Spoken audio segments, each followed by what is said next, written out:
Oh, we got to talk about your Bulls, though, Clement. Again? So brace yourself. The Bulls fell to the Hawks, 119-114, despite Dwyane Wade and Jimmy Butler combining for 73 points.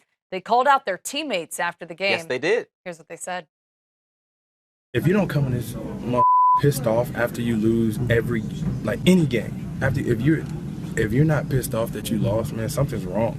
This is your job. This is what you're supposed to love to do. And I don't think that everybody looks at it that way. Man, I want to play with guys that care, man, that play hard, that want to do well for this organization, that want to win games, man. Do whatever it takes, just win. Who cares who's shining? When we're winning, man, everybody looks great. Everybody's doing what they're supposed to do, man. I don't think that that's happening right now. I really don't. I don't know how you fix it. It just doesn't mean enough for guys around here to want to win ball games, and it pisses me off. But I can't be frustrated, and I can't care too much for these guys. They got to care for themselves. So.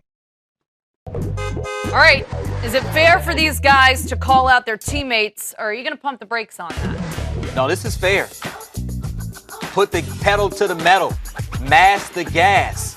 These are the two leaders on the team, Dwyane Wade and Jimmy Butler. They scored 73 of the 114 points tonight.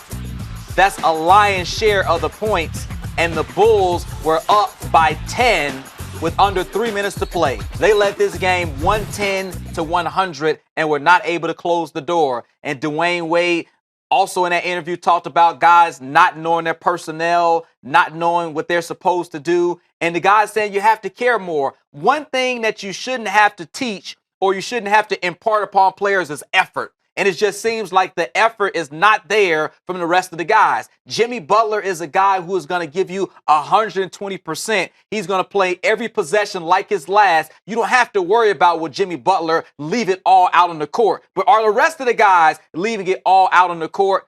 And some of the blame has to go to the head coach, because the players don't know the rotation. They don't know when they're going to be in the game, when they're going to play. They don't have any chemistry with the bench because he mixes and matches the rotations. Who is going to be the starting point guard on the Chicago Bulls? Tonight it was Jerian Grant. It's been him the last couple of games. Before that, it was Michael Carter-Williams. MCW didn't even play tonight. So when guys don't know what their role is because the coach hasn't communicated that role, then that filters down to the lack of effort because they're young, they're confused, and they don't know what they're doing. So some of it is upon the players and their effort, but you have to point at the coach and his lack of communication. Fred Hoiberg, in my opinion, is not equipped to coach this Chicago Bulls team. Hot take from Clement already.